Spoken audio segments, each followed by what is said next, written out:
And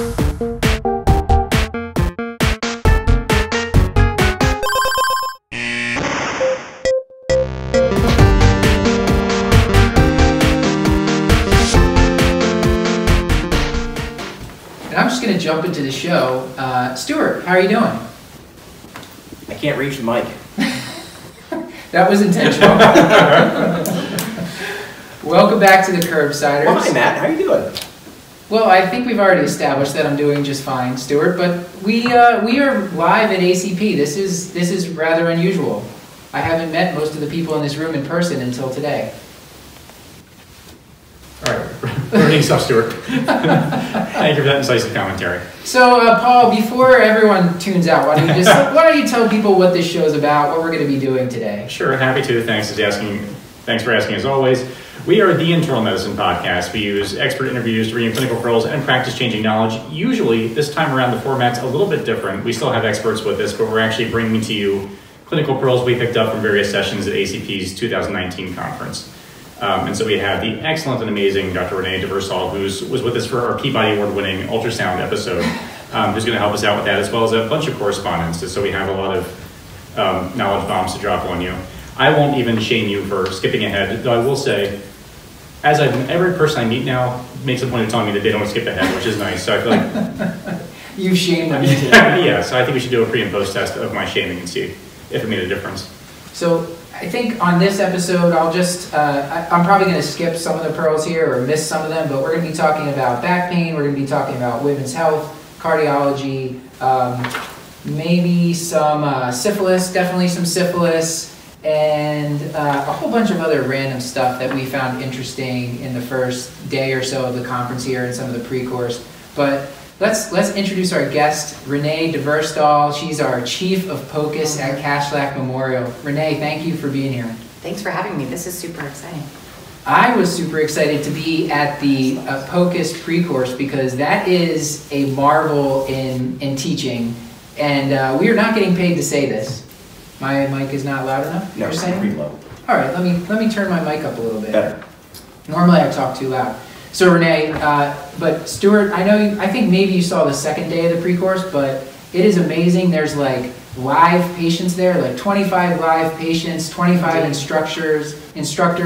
You get like a brief lesson and then you go right to the bedside and like practice ultrasound on patients. It's like one of the best learning experiences I've ever had. It's amazing. I'm verklempt. Speak amongst yourselves. Thank you, Matt. It's a really amazing thing to get to. This is my first year co-directing it, even though I've been involved every year since they started it. And it's just the passion in the room is, Chris, we had discussed in the little clip that we YouTubed out yesterday, I believe, or tweeted out. The passion in the room is palpable. And I have to give you all props because at least 3 of the people there directly came up to me and said, I didn't even know that POCUS was a thing in internal medicine until your Curbsiders podcast, and I'm here because of it.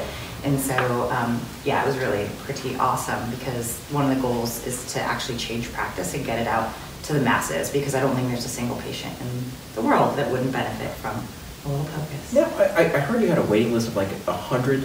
Is that about right? Yeah, nearly 92 people on the wait list. Yeah, well, we would like to like triple the waiting list by giving you so much praise for it. But literally in the groups that I was with, there was like the people in my group were like POCUS nerds that weren't even instructors, but they were just like showing me like all this like POCUS stuff that they were doing at their own institution already, and they were here to like expand their knowledge. And I'm very excited to start doing this at my institution.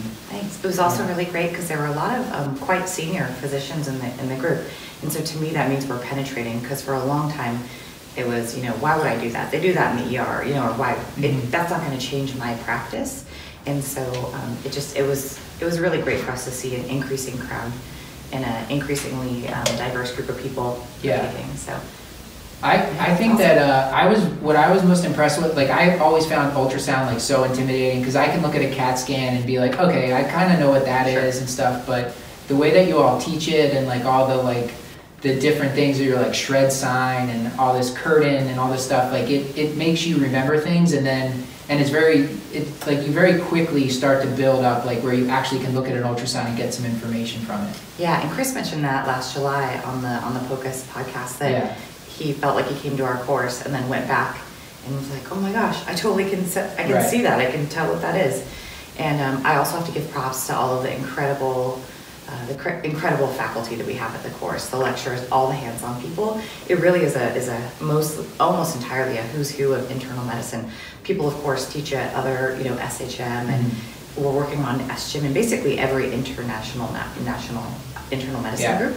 But it's an incredibly high level group of teachers. Right. I was just going to sing their praises because they're enthusiastic. Thank you.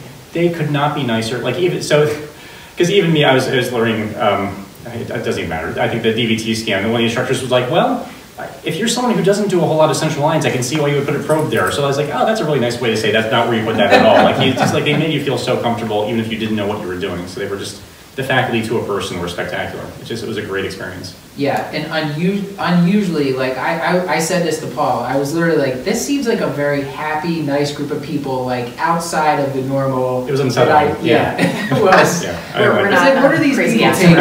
we're not that.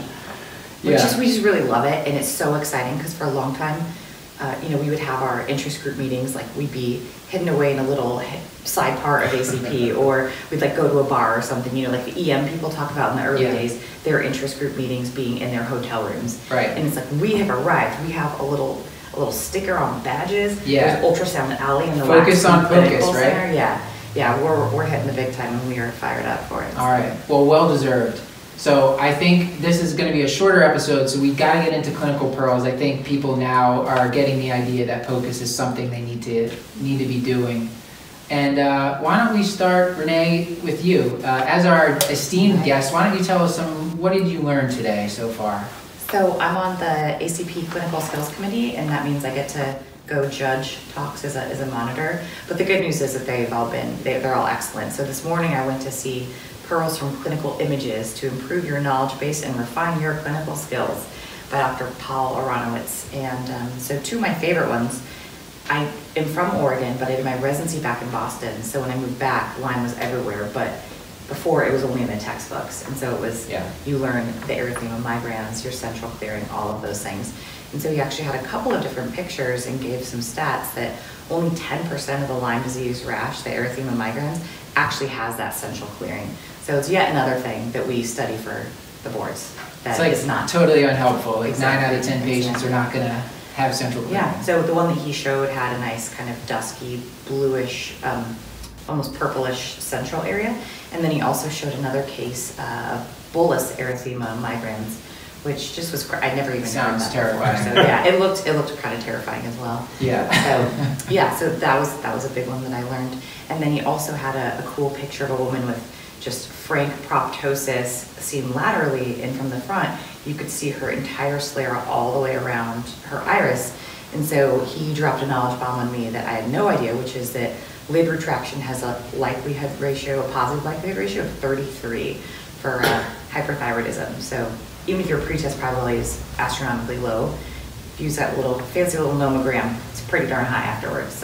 So basically, if you can see their sclera all the way around, and you feel like their eyes are bulging a bit, then you should, it was impressive. So that's good. We love picking up physical exam science, especially since it's so well taught in this country, right? Absolutely. Particularly in this audio medium. Yeah. Well, Paul, did you have anything you wanted to share? Sure, bunches of stuff. I went to the low back pain talk, Get Your Patient Back in the Game. A lot of it was stuff I think we probably know. It's always nice, because I'm an idiot, it's nice for me to learn by repetition, so the more I hear, the better off I do. So the stuff that you know already, most patients do not benefit from early imaging. So the compression fracture that you're worried about, only 4% of the time is the case in acute low back pain. Cauda equina is the one that scares all of us, and it's absurdly low. It's like 0.00003%. Like statistically, the odds of you actually seeing it are really insanely low. So be conservative with imaging, which we know. The pearl that I liked the most is, as you're being quietly terrified about Cauda equina, is the way to ask about it. So for Cauda equina, it's the incontinence that you ask about. It's not enough to ask, do you have control of your bowels or bladder? The incontinence is actually an overflow incontinence. And so the way to ask is, can you pee when you want to, and can you hold it when you want to? And then the other question to ask about the saddle anesthesia is because asking, hey, are you kind of numb down there, and then sort of pointing non-committally is probably not the best way to do it. So more specifically is, when you wipe with toilet paper, does it feel different to you? And if the patient says yes to those, then you can be alarmed and maybe you're the one who hit the jackpot and actually found cauda equina in the outpatient setting. So I found that really useful. I love that. Those are fantastic. I definitely was not asking questions that way. I wouldn't use the term jackpot though. Paul, so this naturally leads into my, as you know, I've been waiting to talk about ankylosing spondylitis because I've always, for the past 6 years, I felt that I have ankylosing spondylitis because in residency I had back pain, and I was like, if you're like under 40 and you look up back pain, it's like, you must have ankylosing spondylitis. So I was not, let's say this, I am not, I can't use the words, but I'm no more reassured that I think more than ever now that I have it, because it's supposedly a lot more common than we think, about 1% of the population, and the imaging findings often won't show up for like 10 years after the start of it. But what I didn't know is that ankylosing spondylitis, like the bamboo spine, that's only like a small percentage of people. There is, like, a lot of people have inflammatory back pain, and then they may go down a pathway where they do develop sacroiliitis and they have imaging findings, but not everyone will. But some of those people with this, he called it non-radiographic axial spondylitis, is basically like inflammatory back pain without imaging findings. And those patients still might be candidates for like biologic therapy. And some of the things that he said to look for red flags were insidious onset, of course, age before 45 years old, people that have pain at night, that's always a red flag, and it should be chronic, and these people should tell you that they feel better when they're exercising. That's one of my main red flags. Does your TRX in your office, do you feel better? Yeah, so if as long as I'm TRXing and jumping rope, good. Jumping rope, I feel great. But I did have this early onset. Yeah. The thing that probably rules me out, I did not have much response to high dose NSAIDs. High dose NSAIDs should make the back pain feel better. So. How high? Yeah. You know, like anti-inflammatory doses, like 800 of ibuprofen. He didn't exactly say, but he's. Not what it tells you to take on the bottle, but like, you know, if you look up Lexicomp and it says do not exceed this dose, yeah. But it probably is ankylosing spondylosis though. But probably. Or my suggestion was POTS. I said, you know, we should go from one rare thing to another. And he did say that his ophthalmologist colleagues sometimes pick these people up because they have uveitis, and then they never thought to mention the back pain, but then they mentioned that they have back pain. So. But I would just keep this in mind, kind of ask people about, if you see patients under 45 with back pain, ask them about this sort of, is it better with exercise? Do NSAIDs really help their pain? And then have they ever had like uveitis, psoriasis, IBD? So anyway, I probably don't have ankylosing spondylitis, Paul. I mean, I'm not convinced. Probably serial imaging would be good for you. I mean, most people know, but for you. Would you order an HLA-B27? 100%. Yeah, MRI, all of it. Biopsy, I'm probably not going to help, but still, just be on the safe side. So 7.5% of white Americans have a positive HLA-B27. Wow. But only about 5% of those with a positive HLA-B27 actually have ankylosing spondylitis. So still, the rest of them just have anxiety. The rest of them just have anxiety. All right, Renee, back to you. Any other clinical pearls? You were at Adam Rodman's talk. Yes, it was fantastic. It was awesome to see him because, as you know, we at OHSU are pretty proud of our crew that's trying to spread out and take over the country with medical education. So yeah, it was great. It was great to catch up with him and see his adorable little baby in the talk, and he and Tony Brew. I always say it wrong. Tony Brew, right? I think it's Tony Brew. Okay. Well, I think Bro. In any case, they were phenomenal. Our bro, Tony Brew. Yes, exactly. They were phenomenal, and their comedic timing and chemistry in the talk was, I just feel like they should give every talk every year. They have to be back. ACP, you're hearing this? Yeah, every year. I agree. I will put my stamp of approval on that, which is worth nothing. Stuart was there, right? Sorry, I can't reach the mic. Paul's hiding it wrong on purpose. Yeah, did you want me to go ahead and say that quote? Yes? Good. Okay. Well, so my favorite part about that talk was this wonderfully written quote from... Osler? No, it's actually... That was Vasilius. No. Give me a second. Where is this from? SpongeBob? Voltaire. Voltaire. Is it Voltaire? Okay. Oh yeah, Voltaire. Voltaire, okay. Yeah, Vesuvius, Voltaire. I mean, you know, they're all. That's okay. We'll just say Voltaire. All right. It's this wonderful quote by Voltaire. It says, "On their flippant way through Italy, the French carelessly picked up Genoa, Naples, and syphilis. Then they were thrown out and deprived of Naples and Genoa, but they did not lose everything. Syphilis went with them." And with an accent. What accent was that specifically? Voltaire. That just happened. Yeah. I think that was Stuart's like attempt to be like a movie trailer. Are you? Yeah. No. Okay.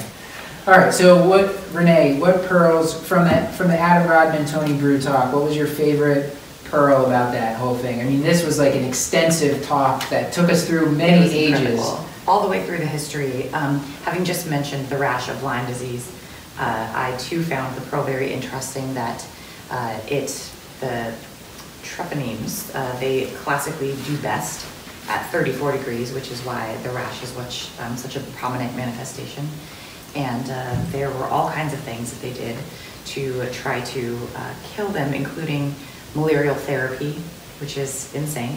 So give somebody malaria, let them have 6 to 8 fevers, and then see if they're cured.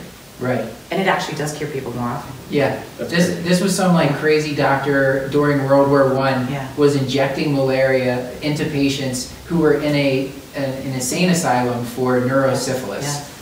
And then apparently they got better after. IRB approved, obviously. Well, I think actually, Chris, what was it? 33% of the patients died. He gave it to 6 people.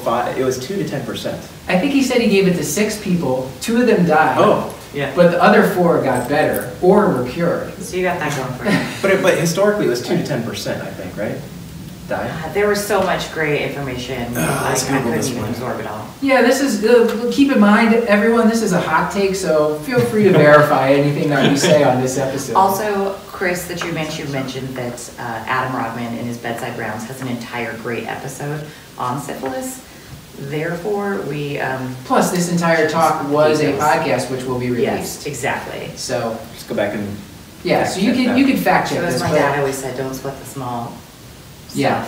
I was going to try to break the cursing out for Paul, but I couldn't do it. I got nervous. It's all small stuff. Stuart, you talked about this before too. The mercury, we learned that mercury, how's that used? I learned that my patients that are resistant to diuretics, I should just try mercury instead.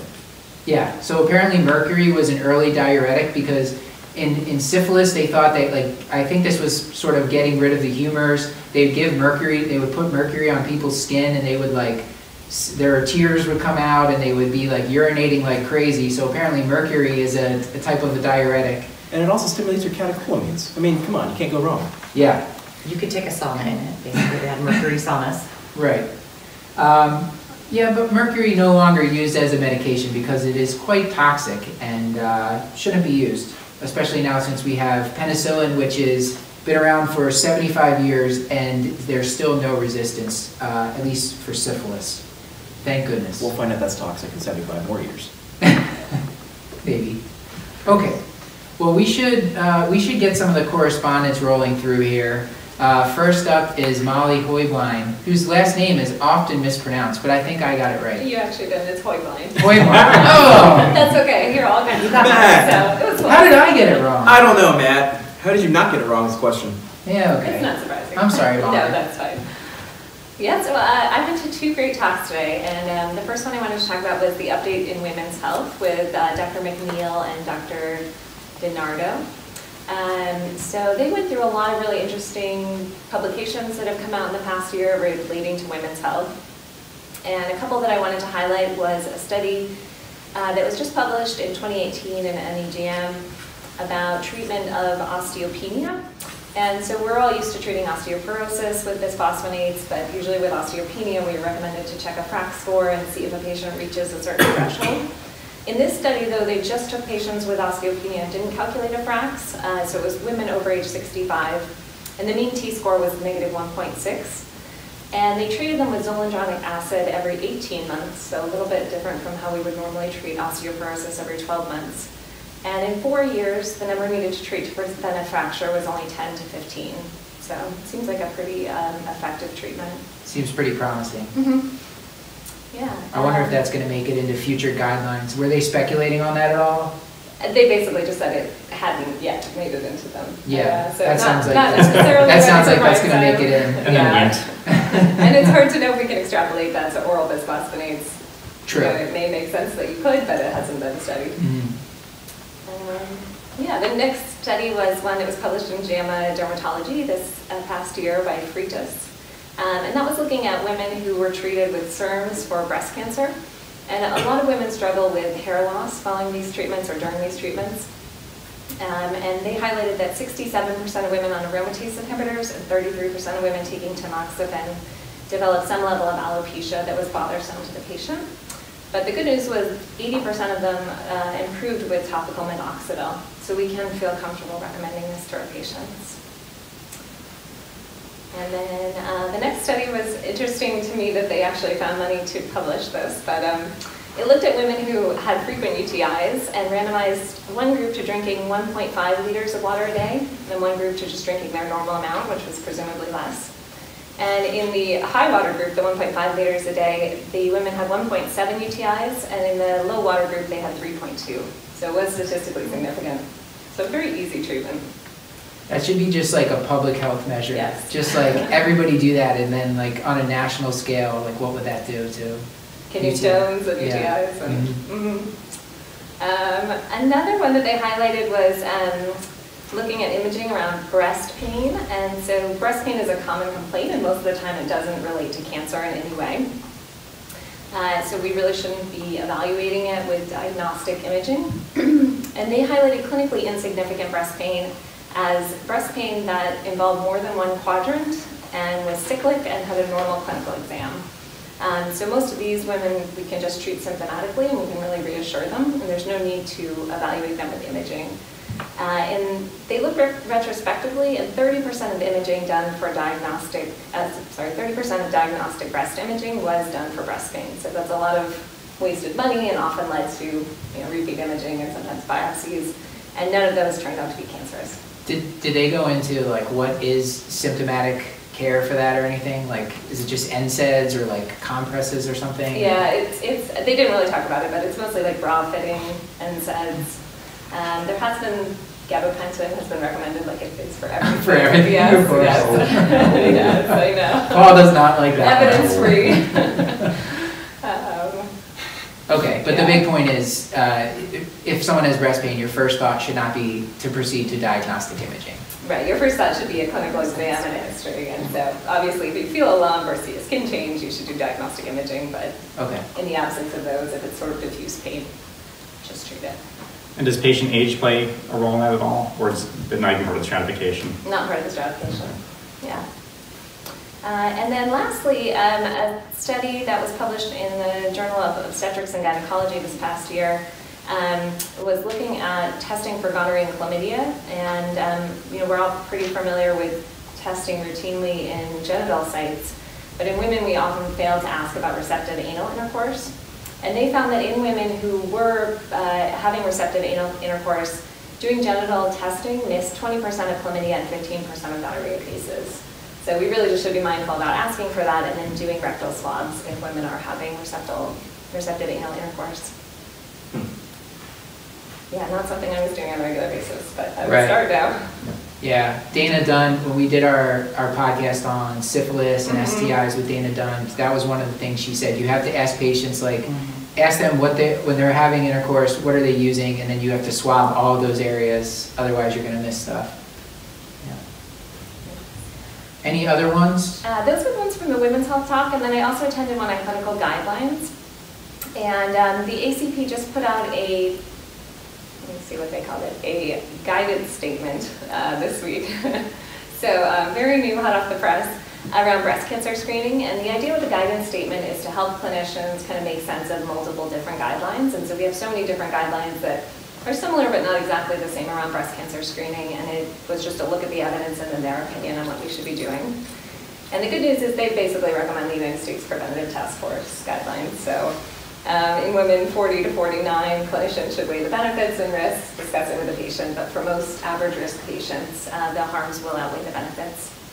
And then from 50 to 74, screen every other year. And then after age 75, no need to continue screening. Or if the woman has a less than 10-year life expectancy. Yeah. Okay, great. Yeah, and then they also recommended against doing clinical breast exams. So, which is unless they have pain. Yes, unless they Unless have they pain. have So this pain. is This is asymptomatic screening, right? average risk screening, yes, yeah. Yeah. So, Then everyone does that, then they have pain, and they do it some more. yeah, it's hard to convince patients not to get it. Yeah. This is like that, like, it's one of those things that I think has such like a public penetration that just, it's gonna be so hard to get people to ever stop doing like self-exams and, or even just like, The clinician exam. they'll be like, my doctor never does breast exams on me, what's their problem? Yeah. Yeah. All right. Great. Well, thank you, Molly. Yeah, I think next I guest. think the great Justin Lee Burke is up next. Great. Justin, I wanted to give my condolences on Texas Tech. Oh man. Bob Heartbreaking. Centor is a Virginia alum, Yeah. and he was bragging about. So I'll let you fight that out with him tonight at the recording. Well, we were very proud we made it to the finals. You know, there's still a lot of Red Raider pride. So That is, yeah, that it is. was a good season for us. Right. Yeah. So I saw a few good things today. The conference kind of started with a session this morning on the top 10 articles that are most likely to influence your practice.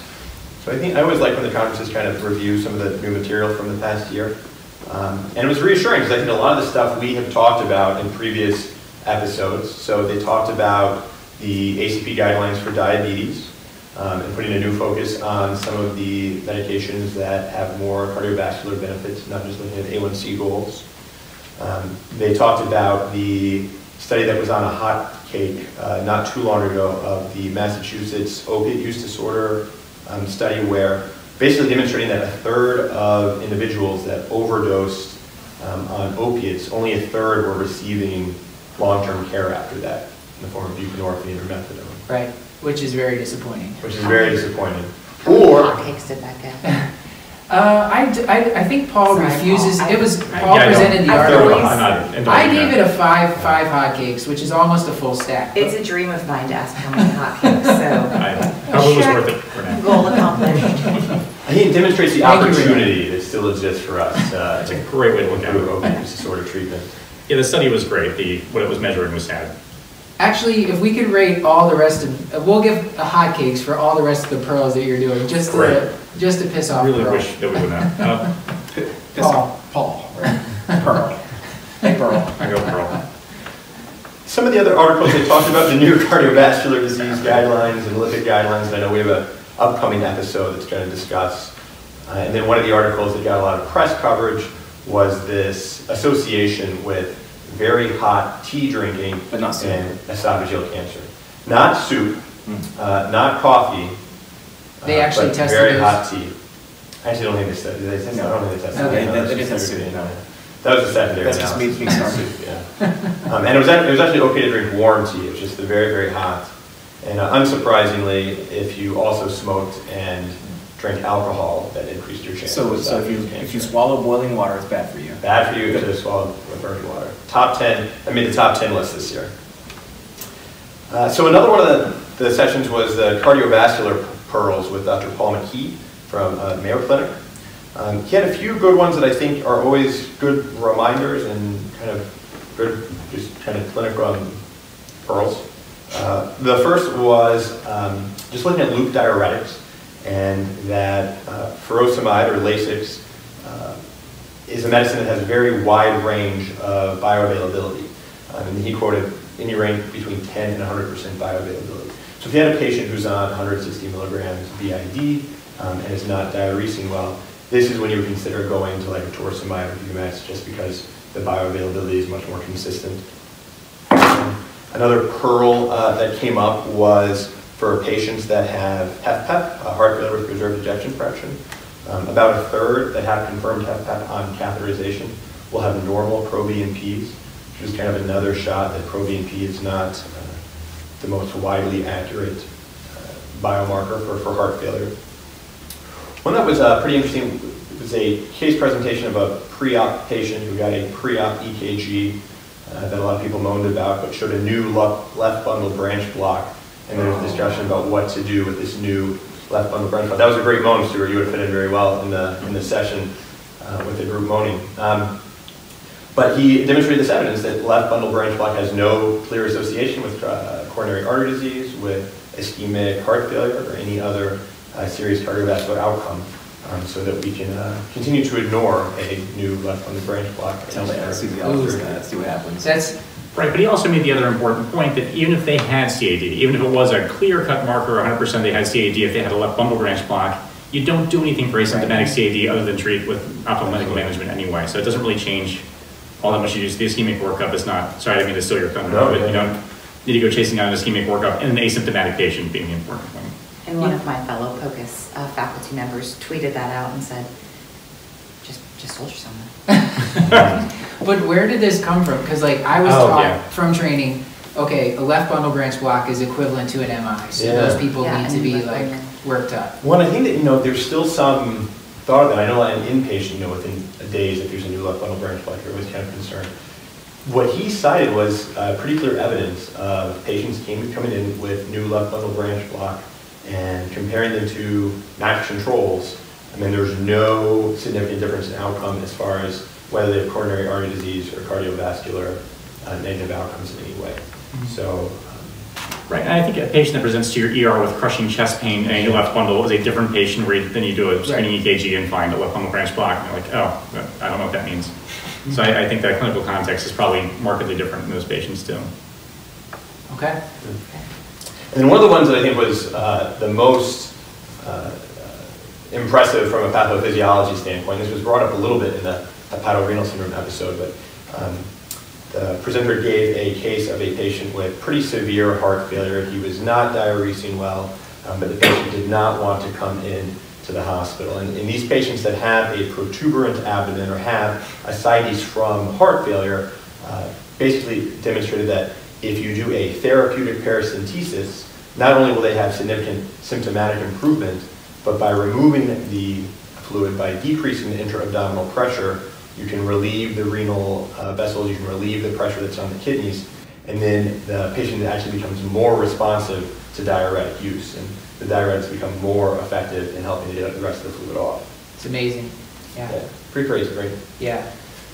The final pearl, I think, from that session was also a pulmonology session, and while I don't think this comes up too much in the outpatient setting, but there was a great sign that's fun to say, the flip-flop fundal sign. The flip-flop fundal sign. Flip-cup fundal sign? The flip-cup fundal, that can be a Curbsiders. That's great. One of party event. My favorite songs, this is pointless, you can cut this out, maybe you can't, but probably one of my favorite songs of all time is a song called Right on Frankenstein, and as soon as I heard flip-flop fundal sign, like that's the course that's been going through my head. I've been singing it to myself all day long, I'm not going to do it for the show. Didn't have to mention it. I'm sure that one listener that knows that song is going to just be... They're going to be doing cartwheels. Yeah, this has everything. So the flip-flop fundal sign. Fungal infections can often mimic metastatic cancer. And so when a patient that comes in with a clearly new pulmonary nodule and a new lymph node that lights up on PET, if the lymph node is brighter than the actual pulmonary nodule itself, that is not consistent with cancer. That's the opposite of what we usually associate with cancer. It is, in fact, flip-flopped from what we think of as cancer, where the lymph node is brighter. Hence the name. Hence the name. And that sign, if the lymph node is brighter than the pulmonary nodule, actually has a positive predictive value of 90% for being a fungal infection. And if you have a positive fungal serology, like a positive histoplasmosis screen, then it is a 100% positive predictive value. You do not have to biopsy this nodule, so it can prevent people from thinking that they have cancer, prevent these people from getting unnecessary biopsy. I think we should challenge listeners that if they have ever seen a radiology read that has the term flip-flop fungal sign, they can send that in. You may have said this, but the lymph node has to be ipsilateral. So if the lymph node's on the contralateral side, all bets are off. It's ipsilateral lymph node that lights up more than the nodule itself. That's the flip-flop fungal sign. Now that you've explained it, it makes a lot more sense, because I thought you said flip-flop fundal. Fungal. And I was real confused about it. Like a mushroom. Yeah, okay. So this mushroom walks into a bar and he orders a drink. Justin, I give that. Come on, I'm a fun guy. I give that 4 hotcakes. That was the pretty worst day good. of my life. Okay. All right. Let's bring up Emmy before we run out of time here. How are we doing time-wise, Justin? I think we're around 34. Okay. Yeah, 34. All right, Emmy. I think this is your first time officially on the show. Emmy's our newest Curbsider, and she is fantastic. So thank you for joining us. Yes, and thank you, Matt. Thank you, everyone, for having me. So I went to the pre-course conference, which is the 2 days before the actual ACP conference, was on Tuesday and Wednesday. Yesterday, I went to a cardiology talk, Acute Coronary Syndrome Follow-Up Care by David Fishman from Thomas Jefferson. The first thing he talked about was beta blocker use post-MI. So we should be giving them within 24 hours of the ACS event, unless there's a contraindication like CHF, low output, or impending shock. But then it's kind of a question for how long do you keep it on. Now, old guidelines had talked about keep it on forever. But what we found is the prior data was really based in a time where we didn't have early intervention and the other standard therapies that we use today. So he recommends that the duration of therapy can be reconsidered after 1 to 3 years. So that means after 1 to 3 years out from the event, it is reasonable to stop the beta blocker. I think that's good news. I would love to see that formally in a guideline somewhere, but I think patients do not like to take beta blockers. But I don't know, Renee, what are they doing out at Cashlack Northwest? Yeah, Cashlack Northwest. Well, I was just thinking that would be really useful because sometimes patients with a history of MI come into the pre-op clinic and they should probably, they have an indication for a beta blocker, but I'm not going to call the cardiologist and start with it's like in the old days when I was in my residency. And I walk uphill to the hospital both ways. No shoes. No shoes, actual plastic bags And for shoes. So yeah, in those old days, it's like beta blockers were in the water. Everybody should have one. So I am now rambling But I would love to be able to be pulling I off love a beta guideline blockers. where I don't have to stress it a little bit. Do I have to try to bird dog as cardiologist to figure out should this patient be on a beta blocker? Yeah, Yes. Absolutely. And the caveat being, of course, that they have a low EF to keep it on for the reduced ejection fraction. Right.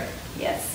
A second pearl I picked up, which I think we'll discuss more in a future episode, is the new ACC AHA guidelines on statin use post-MI. We're going back to the numbers. So you're aiming for your LDL to be less than 70. And if you're not getting that with the high-dose statin that they should be on post-MI, your next step is going to add ezetimibe. And then further down the line, if you're still not there, you're looking for the PCSK9 inhibitors. So, Which are super duper cheap, I heard. Oh yeah, very cheap. Easy to get, no prior auth. No, Yeah. only $1,600 a month. Something Stuart, like that. have you successfully gotten anybody on them now? I have 5 patients on them, but unfortunately of those 5 patients, 2 of them had adverse events and had to stop it. One was acute or chronic sinusitis. The other one actually developed injection site reaction.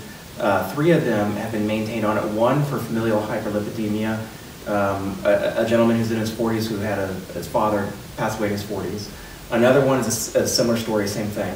And the last one was a gentleman post-MI. I skipped Zetia for those 3 because they didn't respond well to statin therapy, which told me that the mutation was probably in the LDL receptor itself, and so PCSK9 would help to upregulate that. Emmy? yes, and another post-MI pearl I took home was we often don't ask patients about sexual activity, nor do they, have the courage to ask. But you can safely tell them if they had an uncomplicated MI that they can resume sexual activity around 1 week afterwards. Prior guidelines had actually said 6 to 8 weeks of waiting. So giving them that is good news. Take away the beta blocker. They just going to say the beta blocker's not going to help, but.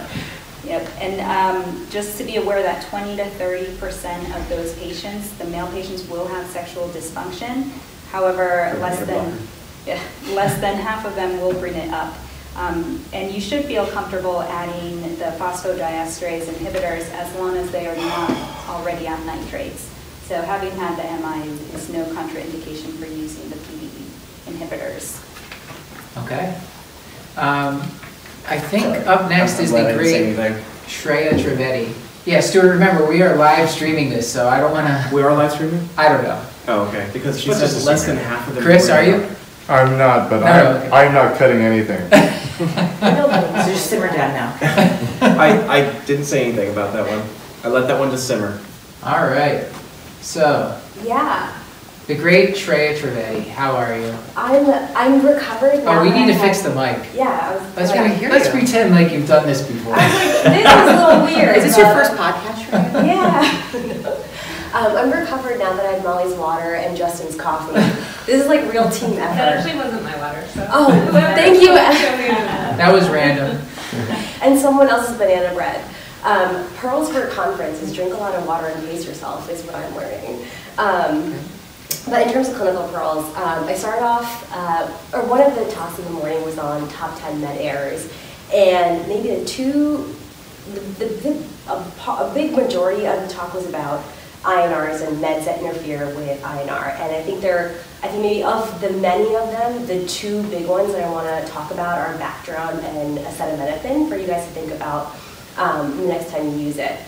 So Bactrim is one of the most severe ones that will increase a patient's INR. So next time you have someone with UTI or a cellulitis that you're discharging on Bactrim and who's on warfarin, maybe think a little bit more about it. And then in terms of Tylenol, there was a study that even showed that, say patients are on an average of 9 grams of Tylenol a week, that's going to increase the person's risk of an INR greater than 6 to like 10 more times, which I think is crazy because 9 grams of Tylenol a week is not much. Like how many times in the hospital do we put patients on 3 grams of Tylenol a week? Yeah, 3 grams. Per day, Shreya. 1 gram of Tylenol. I'm prescribing a nap after this for you. And the other cool thing that he went over in the talk was statin-induced myalgia and your approach to it. Obviously, it's a common complaint that a lot of our patients had, but the cool thing was 70% of patients who are tried back on the same statin actually don't have any side effects. So the conversation you can have with your patient is, hey, we can retry the same med. You have a 7 out of 10 chance that you'll be completely fine. Is that a chance you want to take? And so kind of having that shared decision making. Stuart, he's probably... No, it just seems like a strange thing to ask a patient. Is that a chance you want to take? Maybe don't phrase it that way. But, you know, the 7 out of 10, you have a 7 out of 10 chance that you won't feel anything if we continue with the same med. I mean, if that's something that they say yes to, then great. If not, the next step would be to do twice a week of high potency statin, so like rosuvastatin twice a week. And then if all else fails, you go to ezetimibe and go from there. Did the speaker mention the nocebo effect I feel like some people don't even believe, I don't know that I even believe statin-induced myalgia is a real thing. Like I feel like it's just so out there in the news that like most people assume they're gonna get it. And maybe that's part of why, like, if you try them on a different agent, you're like, you got it with that agent. Well, let's try this other one. Maybe you won't.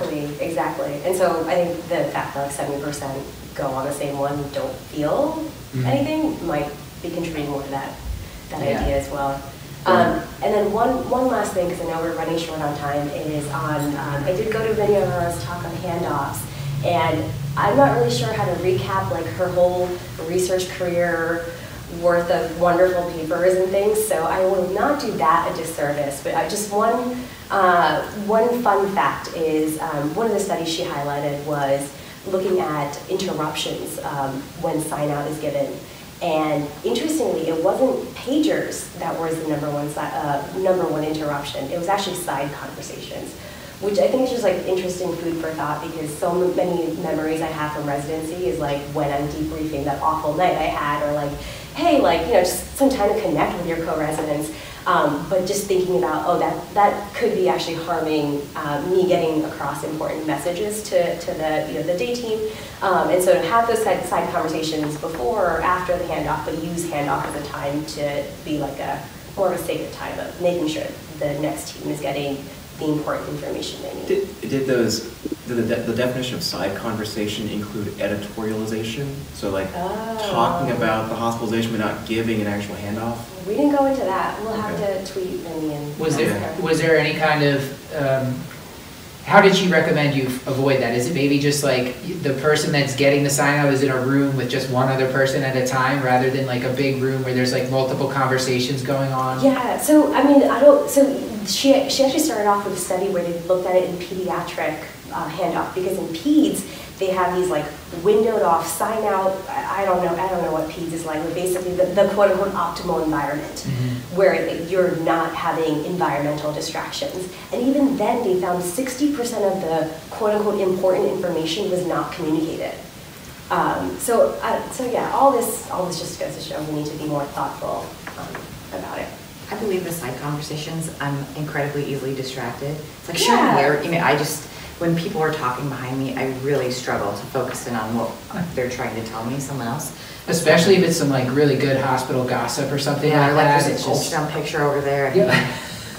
Maybe we just need to like rethink the way we do sign on handoff. Is the clinician attention span for 20 patients in that is that too much to ask? 5 minutes of critical information? Is there a better way to deliver it? Twitter length. There's this amazing study that looked at the duration of the sign out for each patient, and not surprisingly, each patient you go through, it just gets progressively shorter. So by the time you're to the last patient, that's the one you take the least time talking about, even if that's the sickest patient. Right. So even sort of sequencing is something that I don't think we think a whole lot about. But, she did recommend that chunking the information that is easier for the receiver to get. Yeah, so I looked at the study here. It says side conversations occurred often and varied in subject from personal to professional well-being to systems-based issues. So it wasn't specifically about the patient, but say like, I really tried to order that troponin last night. So it may not have been a true side conversation, but it was sidelining whatever the transition was. Exactly. I bet this seems like a topic that we're going to talk about for like 20 minutes, but we have to end the episode because we're trying to keep these recaps very short. Thank you for the excellent pearls, Shreya. Thank you to our wonderful guest, Dr. Renee DeBurstal. And yeah, thank you for being our chief of POCUS. We will continue to follow you, and I hope to attend more of your POCUS pre-courses, especially since I was not able to attend day 2. The B-type symptoms. due to a terrible case of, what did I have, Paul? Man flu? Yeah, that's what we diagnosed with. That was wicked. Yeah, it was bad. I was on the couch with my feet up, my wife was feeding me soup all day. Killed grapes. Yeah. Sure. Okay. All right. Paul, would you do the honors? What am I doing? You should have it memorized. I do not have it memorized. Okay. This has been another episode of the Curbsiders, bringing you a little knowledge food for your brain hole. You can get thank you. You can get show notes at thecurbsiders.com/podcast. For other shows, this show won't have any show notes. And you can sign up for our mailing list at thecurbsiders.com/knowledge food. That's right. Thank you, Matt. We're committed to providing you with high-value practice-changing knowledge. And to do that, we need your feedback. So please subscribe, rate, and review the show on iTunes, or contact Matt personally at thecurbsiders@gmail.com. Special thanks to our producer for this episode, Amy Okamari. Rick.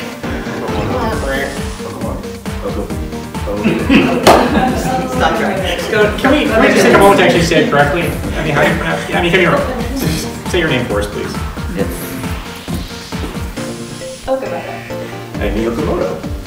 And to our social media team, Hannah R. Abrams on Twitter, Beth Garbatelli on Instagram, and Chris Chiu on Facebook. Until next time, I'm Stuart Kent Brigham. Chiu Man. Yes, Chiu Man. Oh, okay, I'm so sorry. And we should probably consider all of our wonderful contributors to this episode as producers, and of course Chris Chiu has been filming this and tweeting like crazy and helping to run this whole thing. So I've been Dr. Matthew Francoato. I've been Dr. Renee Kathleen DeBurstal. And I remain Paul Nelson Williams. Is that me? Goodbye. All right. I think that's a nice tight 49 minutes. Yeah, sure.